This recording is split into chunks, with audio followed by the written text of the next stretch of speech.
দীর্ঘ 4 বছর জাতীয় দলের বাইরে থেকে শুধু ঢাকা প্রিমিয়ার লিগের রান করে এসে অস্ট্রেলিয়ার মতো শতভাগ প্রফেশনাল দলের বিপক্ষে এমন পারফর্ম করা কোনো সাধারণ কাজ নয়।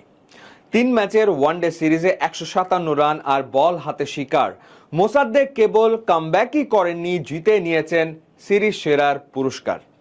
কিন্তু কেন মোসাদ্দেকের এই রাজকীয় প্রত্যাবর্তন আসন্ন ওয়ানডে বিশ্বকাপের জন্য বাংলাদেশের সবচেয়ে বড় টার্নিং পয়েন্ট? মোসাদ্দেকের এই কামব্যাক কেন স্পেশাল তা বুঝতে তার ক্যারিয়ারের পরিসংখ্যানের দিকে তাকাতে হবে। 2016 সালে ওয়ানডে অভিষেকের পর প্রথম 10 বছরে অর্থাৎ 43টি ওয়ানডে ম্যাচে মোসাদ্দেকের 50 ছিল মাত্র 3টি, আর এবার প্রায় 4 বছর পর দলে ফিরেই শক্তিশালী অস্ট্রেলিয়ার বিপক্ষে মাত্র 6 দিনের ব্যবধানে করে ফেললেন 2টি 50। প্রথম ওয়ানডেতেই যখন দলের বিপর্যয় তখন খেললেন 70 বলে 86 রানের এক চোখ ধাঁধানো ইনিংস, আর বল হাতে 37 রানের 2 ফিগার নিয়ে একাই হলেন জয়ের নায়ক। দ্বিতীয় ম্যাচে সুবিধা করতে না পারলেও 14 জুনের শেষ ওয়ানডেতে আবারও খেললেন 56 রানের লড়াকু ইনিংস।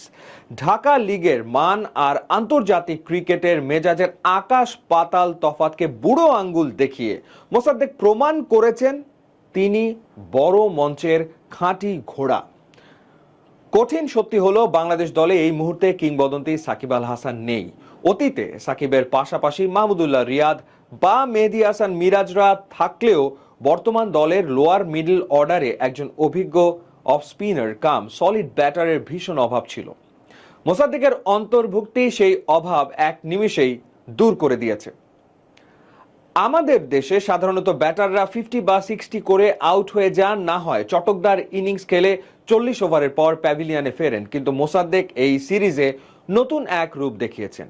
যেই 2 ম্যাচে তিনি রান করেছেন, দুটিতেই দলের অবস্থা খারাপ ছিল এবং তিনি প্রায় 100 স্ট্রাইক রেটে ব্যাটিং করে ইনিংসের শেষ বল পর্যন্ত ক্রিজে টিকেছিলেন। অর্থাৎ তার কারণে শেষ ওভার পর্যন্ত বাংলাদেশ একজন প্রতিষ্ঠিত ব্যাটার উইকেটে পেয়েছে, যা ওয়ানডে বিশ্বকাপে বড় স্কোরের জন্য অত্যন্ত জরুরি। অতীতে সমালোচকরা বলতেন মোসাদ্দেক স্পিনে ভালো হলেও পেইসে দুর্বল, কিন্তু এবার অ্যাডাম জেম্পা বা ম্যাথিউ রেনশকে উইকেটের সামনে এসে ডাউন দ্য উইকেটে ওড়ানো যেমন সহজ ছিল, তেমনি অজি পেসার জেভিয়ার বার্টলেট বা ক্যামেরন গ্রিনদের এক্সপ্রেস গতি ও বাউন্সকেও তিনি দারুণ সাবলীলভাবে সামলেছেন। আসন্ন ওয়ানডে বিশ্বকাপে মোসাদ্দেক কেন এত গুরুত্বপূর্ণ? কারণ বিশ্বকাপের পিচগুলোতে যখন মাঝের ওভারগুলোতে রানের চাকা চেপে ধরতে হবে, তখন মিরাজের সাথে মোসাদ্দেকের অফ স্পিন হবে অধিনায়কের বড় হাতিয়ার। প্রথম ম্যাচে তার 37 রানের 2 স্পেলটি তার বোলিং দক্ষতার বিরাট প্রমাণ। সবচেয়ে বড় কথা, মোসাদ্দেককে এখন অন্যরকম দেখাচ্ছে। তার শরীরী ভাষায় আত্মবিশ্বাসের তীব্র ঝলক। নিজের সামর্থ্যের প্রতি এই আস্থা বিশ্বকাপের মতো মেগা ইভেন্টে বাংলাদেশের মিডল অর্ডারকে দেবে এক বিশাল ভরসা। লোয়ার মিডল অর্ডারে নেমে ম্যাচ ফিনিশ করে আসার এই খিদেটাই বাংলাদেশ দলে দীর্ঘদিন অনুপস্থিত ছিল। ট্যাকটিক্যাল দিক থেকে এই সিরিজে মোসাদ্দেকের ব্যাটিংয়ে সবচেয়ে দৃষ্টিনন্দন ও কার্যকর পরিবর্তন ছিল তার অসাধারণ ফুটওয়ার্ক। বিশেষ করে Aussie leg spinner Adam Zampa এবং অফ স্পিনার ম্যাথিউ রেনশর বিরুদ্ধে তিনি যেভাবে উইকেট ছেড়ে বেরিয়ে এসে নিয়ন্ত্রিত শটস খেলেছেন তা ছিল সত্যিই দেখার মতো।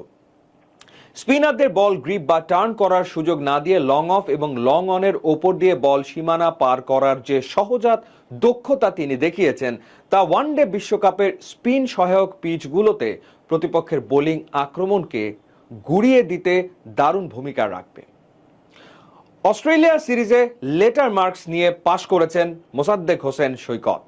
এখন দেখার বিষয় বিশ্বকাপের মূল মঞ্চে এই রান ক্ষুধা আর দায়িত্ববোধ তিনি ধরে রাখতে পারেন কিনা। যদি পারেন, তবে 2027 ওয়ানডে বিশ্বকাপে বাংলাদেশ দলের সাফল্যের অন্যতম বড় কারিগর হবেন এই স্পিনিং অলরাউন্ডার। আপনার কি মনে হয়, সাকিবের অনুপস্থিতিতে মোসাদ্দেক কি পারবেন বিশ্বকাপে বাংলাদেশের মিডল অর্ডারের মেরুদণ্ড হতে? কমেন্ট করে আপনাদের মতামত জানান।